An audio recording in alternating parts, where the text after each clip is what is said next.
Hello दोस्तों, कैसे हैं आप सभी। आप सभी का स्वागत है आपके अपने यूट्यूब चैनल रेवन स्टडी में। मेरे प्यारे विद्यार्थियों, जैसा कि आप सभी जानते हैं कि आप साधारण ब्याज पढ़ चुके हैं और बहुत अच्छे से पढ़ चुके हैं, क्योंकि मैंने बहुत अच्छे से समझाने की कोशिश की है और आपको बहुत अच्छे से समझ में आया होगा। जिसने भी नहीं देखा है, साधारण ब्याज नहीं पढ़ा है, तो वह रेवन स्टडी की प्लेलिस्ट में जाके चेक कर सकता है और पढ़ सकता है। ठीक है, मैंने आपको बोला था कि अब सिंपल इंटरेस्ट ख़त्म हो चुका है, अब कुछ नया स्टार्ट करेंगे। तो नया लेकर आया हूँ और उसका नाम है कंपाउंड इंटरेस्ट। क्या नाम है? Compound interest. ठीक है ना, जिसको बोलते हैं चक्रवृद्धि ब्याज। ठीक है ना, थोड़ी सी राइटिंग में दिक्कत है तो आप समझ जाना कि चक्रवृद्धि ब्याज कहते हैं। ठीक है, अब होता क्या है, कैसे करेंगे, इस सब कुछ मैं आज आपको समझाने वाला हूं, क्योंकि मैं पहली वीडियो में सिर्फ कॉन्सेप्ट आपको समझाता हूं, सवाल बहुत कम लगवाता हूं। फिर भी मैं आपको एक दो लगवा दूंगा, कोई दिक्कत नहीं है, लेकिन बहुत अच्छे से समझाऊंगा। पहले आपको समझना पड़ेगा कि क्यों होता है ऐसे, क्यों ज़रूरी है जो भी मैं आपको बताने वाला हूँ। तो बस एकाग्र मन से बस समझना है और कुछ नहीं। ठीक है, तो चलिए इसको मिटा दें। चलो, अब अगर मैं आपसे कहूं कि आप चक्रवृद्धि ब्याज में मिश्रधन निकालो, तो आपके पास बचपन से एक दिमाग में एक फॉर्मूला है, और वो आपका क्या है कि a बराबर p 1+r/100 की पावर n। n कोई कोई यहाँ t भी लिख देता है, t मतलब समय। ठीक है ना, a आपका क्या है? मिश्रधन, और p क्या है? मूलधन। r तो आप पढ़ते ही आ रहे हो कि r क्या है? दर, और t क्या है? समय। बात समझ में आ रही है? अब यहाँ से मैं आपको एक सवाल दे दूँ, मैं आपसे कहूँ कि आपका जो मूलधन है वह 10,000 है। ठीक है ना, और रेट है वो 10% है, और जो टाइम है वह 2 वर्ष है। ठीक है, और आपसे पूछूं कि ए क्या होगा, ए क्या होगा, तो आप क्या करोगे? आप इस पूरे डेटा को इस फॉर्मूला में फिट कर दोगे, जैसा कि आप अभी तक करते आए हो, तो आप करोगे। ठीक है, सबसे पहले यही काम करेंगे। चलो, तो ए निकालना है, पी कितना है? 10,000 है ना, है ना 10,000। तो 10,000 है। अब यहाँ जोड़ना कितना है? देखो 10% रखेंगे, यहाँ रखेंगे ना ऐसे, और ये टी कितना है? 2 साल। तो हो जाएगा आपका कितना? 10,000 तो है ही, ए कितना हो जाएगा? 110/100 हो जाएगा ना। अब 110/100 और एक घात में कितना है? 2। तो यहाँ मैंने क्या किया, अंदर 0 से 0 काट दिया। फिर क्या किया, 10,000 गुणा 11/10 को खोल दिया, ये 0 है। ठीक है, 11/10, ये तो आपने पढ़ा ही होगा, तो कठिन तो लगने की गुंजाइश है नहीं। तो एक 2 0 से 2 0 कट गए। ठीक है, और यहाँ से मैं आपसे कहूँ कि यहाँ आपने यहाँ क्या निकाल लिया है, तो आप कहेंगे कि गुरुजी 11 गुणा 11 होता है 121, और ये 2 0 और है, तो 12,100 रुपये आपका क्या आ गया? क्या आ गया? मिश्रधन। इतनी बात समझ में आई? आपने यही पढ़ा होगा और यही पढ़ते आए हैं बचपन में, तो यही सीखते हैं ना भाई। मास्टर क्लास में क्या सिखाता है कि लिख लो बेटा, ए बराबर पी धन 1 धन आर वगैरह वगैरह। ठीक है, तो वो उनकी समस्या थी। अब हम लोग बड़े हो गए ना, तो पेपर इससे तो निकलेगा नहीं, कुछ और करना पड़ेगा। क्या, वो मैं आपको भी बताऊंगा, लेकिन आपका जो आधार है वो यही होना चाहिए। आपको यहीं से मैं बहुत आगे तक लेके जाऊंगा, लेकिन आधार यही रहेगा। तो ए नहीं भूलना है, इसलिए मैंने सबसे पहले आपको ये बताया है कि ए बराबर पी, कोष्टक में 1 धन r/100, और कोष्टक बंद, घात में कितना? टी। देखो जैसा कि लिखा है सामने, तो ए नहीं भूलना है। ठीक है, आधार यही रहेगा। अब चीज़ें बदलती रहेंगी, कैसी, मैं आपको बताता रहूँगा। देखो, अब क्या हुआ कि कुछ और दिन बाद जब आप लोग बड़े हो गए, मैं भी बड़ा हो गया, तो कुछ नया सीखा। क्या सीखा? कि मूलधन अगर 10,000 है, ठीक है, और रेट 10% है, ठीक है, और टाइम 2 साल है। ठीक, तो क्या सीखा? ये सीखा कि जो रेट है ना उसको फ्रैक्शन में बदलूं, तो कितना हो जाएगा? 1/10, जैसा कि साधारण ब्याज में कर रहे थे कि रेट को क्या कर रहे थे? फ्रैक्शन में चेंज कर रहे थे। तो मैंने आपको क्या बोला था? मैंने आपको बताया था मेरे प्यारे विद्यार्थियों कि जो आधार होता है ना वो मूलधन होता है, और जो ऊपर आएगा, अंश कहते हैं भिन्न का, वो होता है आपका इंटरेस्ट, ब्याज होता है। ठीक है ना, ब्याज होता है 1, और आधार 10, जैसा कि आपने सामने देख लिया। अगर 10% की रेट है तो फ्रैक्शन यही होगा, और इसका मतलब ये है कि आपका क्या हो जाएगा 10 से 11। 10 क्या है मूलधन, और मिश्रधन कितना हो जाएगा 11, क्योंकि मिश्रधन में ब्याज जुड़ जाता है। आप पढ़ चुके हो इसको कहाँ, साधारण ब्याज में, कि मिश्रधन बराबर मूलधन धन ब्याज होता है ना। तो मूलधन अगर 10 है, एक का ब्याज मिल रहा, तो कितना हो जाएगा मिश्रधन 11। ये तो पहला साल हो गया, दूसरे साल भी ऐसे ही। अब ये किया क्यों किया, क्योंकि आप वहाँ देख रहे थे कि आप यहाँ लिख रहे थे, जब 1+r/100 को हल करेंगे ना, तो कितना आ रहा था 11/10 आ रहा था ना, और ये कितनी बार हो रहा था 11/10। तो 10 देखो, ये तो आधार ही है, तो 10 से कितना हो रहा था 11, 10 से कितना हो रहा था 11, कितनी बार 2 बार, तो वही तो मैंने किया ऐसे। जो चीज़ यहाँ ऐसे लिखी थी वो मैंने लिटा दी, बस, कठिन नहीं होता। देखो आधार यही है, चीज़ें ज़रूर बदलेंगी, मैं कहता हूँ कि हाँ बदलती हैं, लेकिन आधार आपका वही रहना चाहिए। तो जो आता है उसे नहीं भूलना है। बात समझ में आ रही है? ठीक है, तो अब यहाँ क्या किया था, गुणा किया था, तो यहाँ भी गुणा करेंगे, 121 हो जाएगा और ये 100 हो जाएगा ना। अब मैं आपसे कहूँ कि जो आपका मूलधन है वो कितना था, जैसा कि लिखा है 10,000, तो 100 बराबर के 10,000 होगा, तो 1 बराबर के कितना हो जाएगा 100 के, हो जाएगा ना। मैं आपसे कहूँ मिश्रधन कितना हो जाएगा, तो आप इसमें गुणा कर दोगे तुरंत और कहोगे कि 12,100 रुपया हो जाएगा। बोलो हाँ या ना। चीज़ तो वही है, वही चीज़ है, बस मैंने उसको इतने से में लगा दिया। क्यों? क्योंकि आधार इसको माना और बस पड़ गया आगे। बात समझ में आ रही है कि एक कैसे होगा? एक सोचना नहीं है, जादू थोड़ी ना है ये। देखो ना, यहीं से तो निकला। देखो 11/10, 11/10 मतलब 10 आधार है, तो 10 क्या हो गया मूलधन। आधार क्या बोला है मैंने आपको कि आधार क्या मानना है, मूलधन। अब मूलधन के ऊपर जो भी है वो बढ़ ही तो रहा, तो 10 से 11 हो गया, 10 से 11 हो गया, है कि नहीं? बात समझ में आ रही है? इतनी बात आपको समझ में आई मेरे प्यारे विद्यार्थियों? मैं समझा पाया आपको अच्छे से? अगर समझा पाया हूँ तो चलता हूँ फिर आगे की बातों पर। आगे अब मैं आपसे कहूँ कि जैसे होता ना चक्रवृद्धि ब्याज में कि ब्याज छमाही है, छमाही, ठीक है ना? कैसा है? छमाही, या अर्धवार्षिक भी बोलते हैं इसको, अर्धवार्षिक,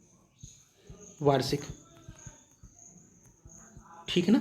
या हाफ ईयरली भी बोलते हैं, हाफ ईयरली बोलते हैं ना। तो अगर ऐसे शब्द आपको देखने को मिल जाए तो जो आपकी रेट होगी ना वो आधी हो जाएगी। क्यों हो जाएगी भाई? छमाही क्या होता है? 6 महीने में आपको ब्याज देना है। कितने दिन में देना है? 6 महीने में। तो आप अगर 6 महीने में ब्याज दोगे तो साल में कितनी बार दोगे? 2 बार। तो रेट कितनी? आधी। और जो टाइम होता है ना वो 2 गुना हो जाएगा। क्यों? क्योंकि साल, अभी 1 साल में आपको 1 बार ब्याज देना था, अब साल भर में 2 बार में ब्याज दे रहे हो आप, तो 2 गुना हो गया ना, टाइम दोगुना हो गया ना।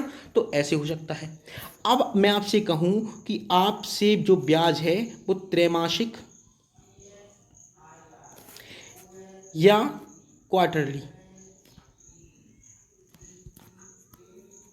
ऐसे त्रैमासिक, क्वार्टरली या तिमाही ब्याज दे हो, ऐसे भी होता है, ठीक है ना। तो आप क्या करोगे, जो रेट है वो 4 से भाग हो जाएगा, और जो टाइम है ना वो 4 गुना हो जाएगा। अब क्यों हो जाएगा मेरे प्यारे विद्यार्थियों? रटना है ही नहीं, आप समझो तो। त्रैमासिक मतलब हर 3 महीने में आपको ब्याज देना है। तो 1 साल में कितने महीने? 12 महीने। तो अगर 3-3 महीने के हिसाब से आपसे ब्याज मांगूँ तो 1 साल में कितनी बार मांगूंगा? 3 चौके 12, 4 बार मांगूंगा ना। तो अगर 4 बार मांगूंगा तो जो रेट है वो 4 भाग दे दो, 4 हिस्सों में बट जाएगी, ठीक है। और जो समय है वह 4 गुना हो जाएगा। क्यों? क्योंकि अभी तो वार्षिक 1 साल में ब्याज काउंट हो रहा था, अब 3-3 महीने पे होगा तो 4 बार ब्याज देना होगा। तो हर 3 महीने बाद मान लिया कि 1 साल होगी, ठीक है। तो समय कितना हो गया? 4 गुना। हर 3 महीने में समय, फिर हर 3 महीने समय, हर 3 महीने समय, फिर हर 3 महीने समय। तो ऐसी समय कितनी गुना हो गया? 4 गुना। बात समझ में आ गई? इतनी बात समझ में आई आपको कि अगर छमाही है तो ब्याज दर है जो वो आधी और समय 2 गुना। क्यों होता है ये भी मैंने आपको बता दिया। और अगर त्रैमासिक है, क्वार्टरली है, तिमाही है, ऐसे कुछ शब्द लिखे हैं। जो ब्याज दे है वो तिमाही ब्याज दे है, या त्रैमासिक ब्याज दे है, या क्वार्टरली दे रहा है, इंग्लिश में है तो क्वार्टरली। तो आपको क्या करना है, जो आपकी दर है ना उसमें 4 से भाग देना है और समय 4 गुना हो जाएगा। बात समझ में आ रही है? ये बात समझ में आ गई? आ गई ना बात समझ में? मेरे प्यारे विद्यार्थियों, अगर समझ में आ गई है तो आप मुझे बताओ कि अगर मैं आपसे कहूँ कि हर 4 मंथ पे आपसे क्या लगता है? ब्याज। हर 4 महीने पे आपसे ब्याज लग रहा है और आपको ब्याज देना है, तो आपके लिए जो रेट होगी ना वो कितनी होगी? बोलो बोलो, कितनी हो जाएगी? मेरे प्यारे विद्यार्थियों, थोड़ा सा दिमाग लगाओ, थोड़ी सी जहमत उठाओ कि आप सोचो कि प्रत्येक 4 महीने में आपको क्या देना है? ब्याज। तो साल में आप कितनी बार दोगे ब्याज? 3 बार। तो दर में 3 से भाग, रटना है ही नहीं, ये रेट हो गई। और मैं आपसे कहूँ समय, समय तो समय गुणा 3, 3 गुना हो जाएगा। क्यों हो जाएगा?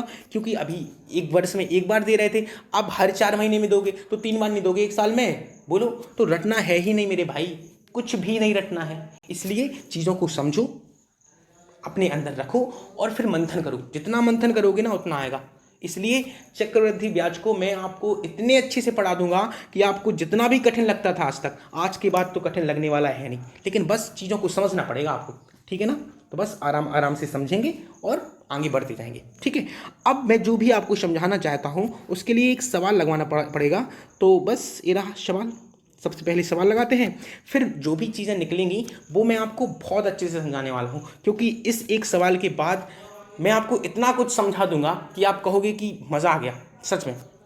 देखो कैसे, जैसे लिखा है कि 4% प्रतिवर्ष पर 2 साल में 10,000 रुपये पर चक्रवृद्धि ब्याज क्या होगा यदि ब्याज अर्धवार्षिक संयोजित होता है? देखो मिल गया ना, अर्धवार्षिक, अर्धवार्षिक संयोजित हो रहा है। मैंने क्या बोला था आपको कि अगर अर्धवार्षिक संयोजित होता है तो आपकी जो रेट है ना, रेट वो आधी हो जाएगी। तो कितनी है? 4%, तो अब 2% होगी। बोलो हाँ है ना?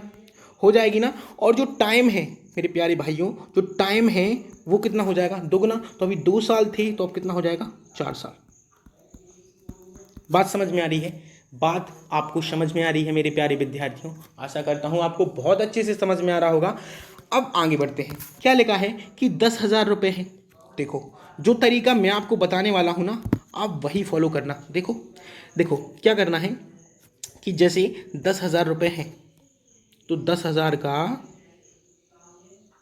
क्या निकालना है? 2% निकालो। कितना आएगा?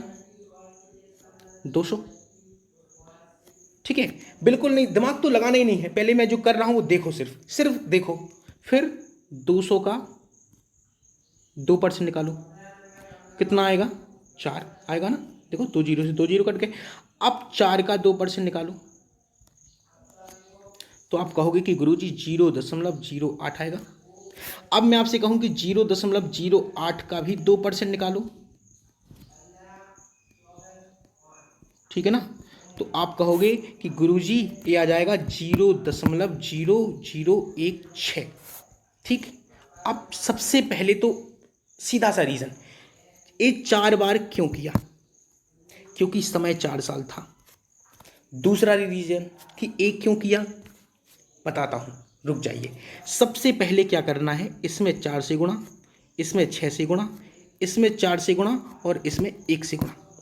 निकालो और जोड़ो तो ये 800 हो गया, ये 24 हो गया और ये 0.32 हो गया और ये 0.0016 हो गया। जब सबको जोड़ेंगे तो 800 में 24 जोड़ा तो 824 हो गया और 0.32 जोड़ेंगे तो 824.32। इतने में ही आपको पता चल रहा है कि बी ऑप्शन आपका सही हो जाएगा। अब दिमाग घूम गया आपका, अब नहीं समझ में आ रहा है मेरे प्यारे भाइयों कि ये 4 6 4 1 इनका गुणा क्यों किया। नहीं आ रहा है ना समझ में? नहीं आ रहा है ना समझ में? चलो समझाता हूँ, आ जाओ सब लोग आ जाओ। देखो क्या है, आपको ना रेट का आधार मानना है, क्योंकि यहाँ से कुछ निकालने वाला हूँ मैं, तो आधार मान लिया कि 10% है। ये मान लिया, क्यों मान लिया? मान लिया कि 10% एक रेट रही होगी, उसी के आधार पर हम कुछ सीखने वाले हैं। क्या सीखने वाले? 20% से भी हैं, लेकिन 20% से नहीं सीखना है हमने। 10% को आधार मान लिया कि चक्रवृद्धि ब्याज में जो आधार है वह 10% की दर है, उस पर ही चीज़ें बढ़ेंगी और घटेंगी। ठीक है, मान लिया, मानवीय है, गणित है तो मान सकते हैं, कोई दिक्कत नहीं है उसमें। अगर मान लिया तो 11 आपका क्या हो जाएगा? मिश्रधन। स्क्वायर करेंगे इसका, कितना आएगा? स्क्वायर करेंगे तो आएगा 121।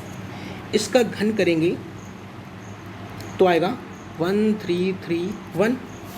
अब इसका 11 की घाते 4 करेंगे तो अब आप कहोगे कि गुरुजी अब नहीं आता समझ में, 11 की घाते 4 कितना होता, नहीं आता, कोई बात नहीं।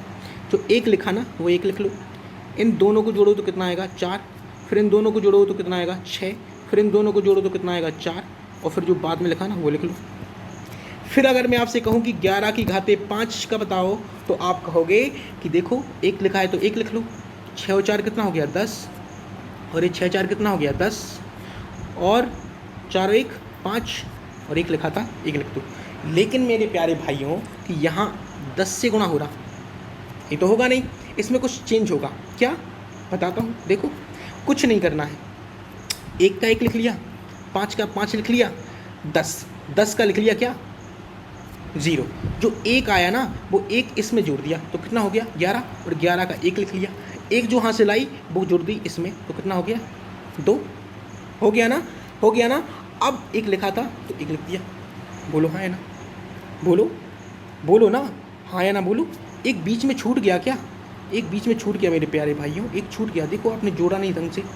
क्या करना था, एक था, फिर इसको तो जोड़ो 5, और फिर इसको जोड़ो फिर होगा 10, और फिर इसको जोड़ो तो फिर 10 होगा, और फिर इसको जोड़ो तो फिर 5 होगा, और फिर एक जाकर, ठीक है। अब देखो एक ये 5 हो गया, 10 का 0 लिख रहे थे, और एक जो था ना वो इसमें जोड़ रहे थे इसमें, तो कितना हो जाएगा 11, तो 11 का एक लिखेंगे, और जो एक हासिल है ना वो इसमें जुड़ जाएगी तो कितनी हो जाएगी 1 हो जाएगी ना, सॉरी 6। और अब क्या करना था, बोलिए क्या करना था, एक इसमें क्या जोड़ा, एक इसमें जोड़ा तो 6 हो गया, और ये जोड़ा तो कितना हो गया, कितना हो गया 5 1, और एक का एक लिखेंगे क्योंकि इसमें जोड़ के तो 6 लिख ही दिया। बात समझ में आ गई है कि क्या किया, एक का एक लिख दिया, 5 का 5 लिख दिया, 0 ये 10 था, पूरा 10 था ना, तो 10 का 0 लिखा, जो एक है वो इसमें जोड़ दिया, इस वाले में जोड़ दिया तो 10 का कितना हो गया 11, 11 का एक लिखा। अब जो एक हासिल बची ना वो इसमें जोड़ दी तो कितनी हो गई 6, ठीक है ना, 6 हो गई। अब वापस एक का एक लिख दिया, बोलो हाँ है ना, बात समझ में आ रही है, आ रही है ना बात समझ में। अब बढ़ेंगे आगे, एक किया क्यों, इसकी ज़रूरत क्या है गुरुजी। तो देखो मेरे प्यारे भाइयों, जैसे आपसे पूछे कि 2 साल का ब्याज निकालो, 2 साल का ब्याज, तो आपको सिर्फ पीछे वाला देखना है, आगे वाले से आपको मतलब नहीं है, आगे जो लिखा है उससे मतलब बिल्कुल नहीं रखना है, जो पीछे लिखा है उससे मतलब है। पहले 2 से गुणा होगा और फिर 1 से गुणा होगा। अगर मैं आपसे कहूँ कि 3 साल का ब्याज निकालो तो बस क्या करना है, पीछे वाले से 3 से गुणा करना है, फिर 3 से गुणा करना है, फिर 1 से गुणा करना है। मैं आपसे कहूँ कि 4 साल का ब्याज निकालो तो 4 से गुणा करना है, फिर 6 से गुणा करना है, फिर 4 से गुणा करना है, और फिर 1 से गुणा करना है, ठीक। मैं आपसे कहूँ कि 5 साल का ब्याज निकालो तो इसमें रखेंगे, ये नहीं है, ठीक है, इससे करेंगे तो क्या हो जाएगा, क्या हो जाएगा बताइए, 6 से गुणा करना है, फिर 1 से गुणा करना है, फिर 0 से, फिर 5 से, फिर 1 से गुणा करना है, ऐसे करना है। तो ये क्या है, ये मैंने आपको गुणक ढूंढ दिए जिनसे आपको क्या करना है, गुणा, बस कुछ है ही नहीं। 5 ऐसे आप 6 साल का निकाल सकते हो, 6 साल का भी निकाल लो, इसी को रख के निकाल सकते हो, आप कुछ भी निकाल सकते हो, ठीक है ना। तो कठिन नहीं है, कठिन बिल्कुल भी नहीं है। 6 साल का भाई जोड़ लो ना, देखो एक का ज्यों का त्यों, 6 1 कितना हो गया 7, फिर 6 1 कितना हो गया 7, 1 और 0 1, और 1 और 0 कितना हो गया 1, और 0 और 5 कितना हो गया 5, 5 और 1 कितना हो गया 6 और 1, बोलो है ना, ऐसे करना है, कुछ है ही नहीं, आपको बस आसानी से जोड़ते जाना है और निकाल लेना है। बस ज़्यादा से ज़्यादा 4 साल तक मैक्सिमम पूछता है, 4 साल तक, यहाँ तक आपको रट जाएगा, इतने सवाल लगवा दूंगा मैं, तो दिक्कत नहीं है। एक गुणक ढूंढ दिए, गुणक कि इनसे गुणा करना है, गुणा, एक गुणक है, मैक्सिमम 4 साल तक ही पूछता है। 5 साल का पूछ लिया, रेयरली कभी अगर दिमाग ख़राब हुआ एग्जामिनर का तो ज़रूर वो पूछेगा 5 साल का, नहीं तो 4 साल तक में काम हो जाएगा, ठीक है। तो बस यहीं तक ध्यान दो, बाकी इससे आगे का कुछ होगा ना तो इससे आगे मैं और भी कुछ बेहतर बता दूंगा, तो परेशान नहीं होना है बिल्कुल, बस चीज़ों को समझना है, ठीक है। अब बढ़ेंगे आगे, देखो ये रहा